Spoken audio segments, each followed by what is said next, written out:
owned by the state's richest man. QCoal will now divert a creek which supplies half the property's water. The landowner has also been ordered to pay some of the company's considerable legal costs.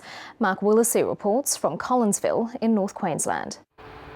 It's QCoal's main money earner, and now the company has won the right to expand its Sonoma mine near Collinsville. They want to basically mine under the creek.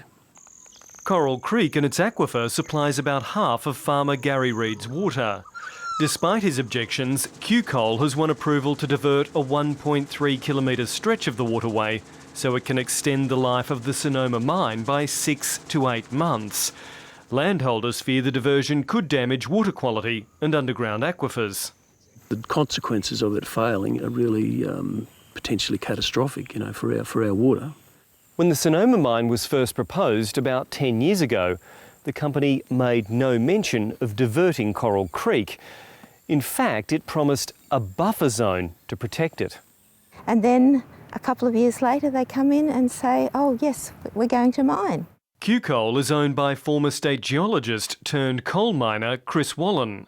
The media-shy mining magnate, who declined to be interviewed, is believed to be worth nearly $2 billion. Chris is a great contributor to the Queensland economy, as is his company. Mr Wallen is also a great contributor to Queensland's ruling Liberal National Party. Just before the last state election, his companies donated more than $120,000.